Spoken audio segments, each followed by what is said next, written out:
2 years, 2 lists, same result. Cody Rhodes is number 1 on the PWI Top 500 again, showing that even after his explosive return, he's managed to keep the spotlight all 2025. So when WWE jumped to Netflix, the whole company treated it like a start of a new chapter. Bigger cameras, brighter lights, more eyes watching than ever before. And right there in the middle of it all was Cody Rhodes. That first Raw on Netflix featured legends: Roman Reigns, CM Punk, John Cena, and even The Rock. Now, when The Rock stepped into that ring and acknowledged Cody directly, it was a message to the world. This wasn't just Dusty's son. This wasn't just the guy who finished the story last year. This was the man WWE was trusting to carry their new era of streaming. And Cody didn't shy away from the moment. He wasn't lost in the shuffle or drowned out by louder voices. He is the connective tissue between past and present. But this wasn't just about corporate hype. Cody was already neck deep in a feud so serious. Kevin Owens had turned on him in late 2024, accusing Cody of selling out, chasing glory instead of loyalty. Owens looked at Cody and saw a fraud, a man preaching about finishing the story, while leaving behind the people who once fought the same wars he did. By the time 2025 began, Owens wasn't just challenging Cody for a belt, he was challenging his integrity. Kevin had already made his statement weeks earlier, blindsiding Cody Rhodes at Saturday night's main event and walking off with the Winged Eagle belt as if it belonged to him. From that night on, Owens mocked Cody's legacy, parading around as the true champion. Then came their ladder match at the Royal Rumble, when Cody climbed up that ladder and unhooked both championships. It was the ultimate vindication. Proof that his grind, his sacrifice, his dream, it all mattered.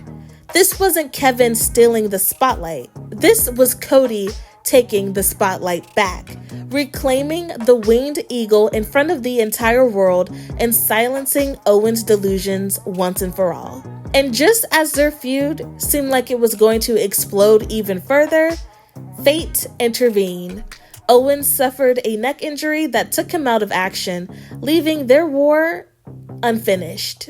And just when Cody thought he had silenced one doubter, the next storm came crashing down.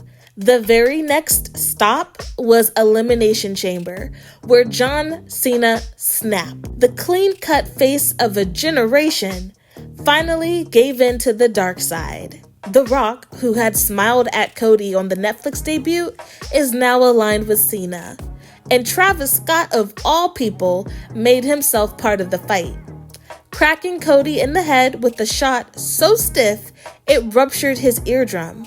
February was not easy for Cody.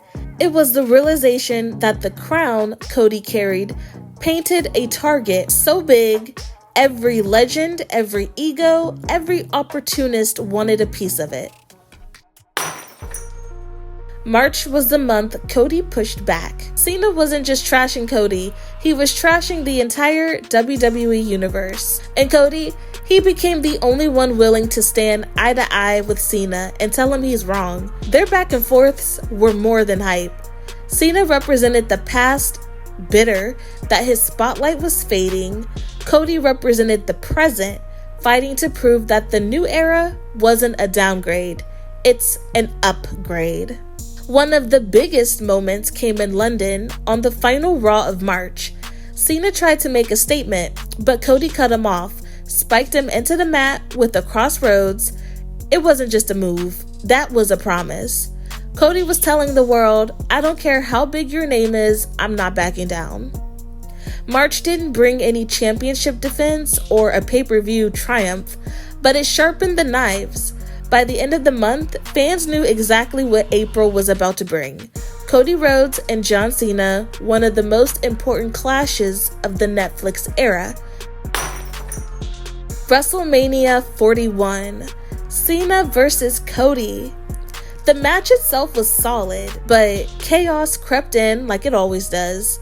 The referee went down, leaving the door wide open for interference. And that's when Travis Scott re-emerged. The same man who had already injured Cody back in February strikes again, blindsiding Cody, and while Cody managed to fight him off and lay him out, the damage was already done.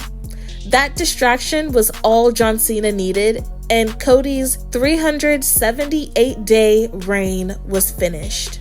The loss was devastating, not an ending with closure, but an ending drowned in controversy. It pushed Cody out of the role of a champion and back into the role of the chaser. And for fans, it was a bitter reminder, even in the Netflix era, even with Cody carrying the company on his back, WWE would still fall back on the old guard whenever it suited them. 4 weeks, Cody disappeared. His silence felt heavy, but when he returned at Saturday night's main event, inserting himself into the Cena-Logan Paul drama, it was a reminder. You can knock him down, but Cody will always get back up. That climb became literal at Money in the Bank. Teaming with Jey Uso against Cena and Logan Paul, Cody pinned Cena in the middle of the ring. A little taste of payback, but most importantly, it was proof he hadn't lost his fire. And then came the King of the Ring. Match by match, Cody fought his way through the brackets until he stood across from Randy Orton in the finals. That match gave student versus mentor. Given the history of Rhodes and Orton, when Cody won the King of the Ring, he earned his crown and his way back into the conversation. All roads led to SummerSlam. Cody versus Cena one more time. This time in a street fight, Cody refused to let history repeat itself. And for the first time all year, it was really one-on-one. It stripped away the excuses, the distractions, the outside noise. It left nothing but the two men, their pride, their pain. Cena, now a babyface, unleashed everything he had. But Cody endured, fought back. Cody stood tall, raising the Undisputed Championship high once again. By the time WrestlePalooza arrived, WWE was already leaning on Cody as its figurehead for a new broadcast era. With ESPN entering the picture and the product itself wobbling under the weight of corporate changes, Cody was the one constant. His defense against Drew McIntyre wasn't the flashiest match, but it was important. He ended the show standing tall as champion, the symbol of stability in a chaotic WWE. So when PWI crowned him number one again, it wasn't all about politics, it was about the story too. He survived Owens' bitterness, Cena's ego, the fingerprints of The Rock and Travis Scott, and WWE's own uneven product.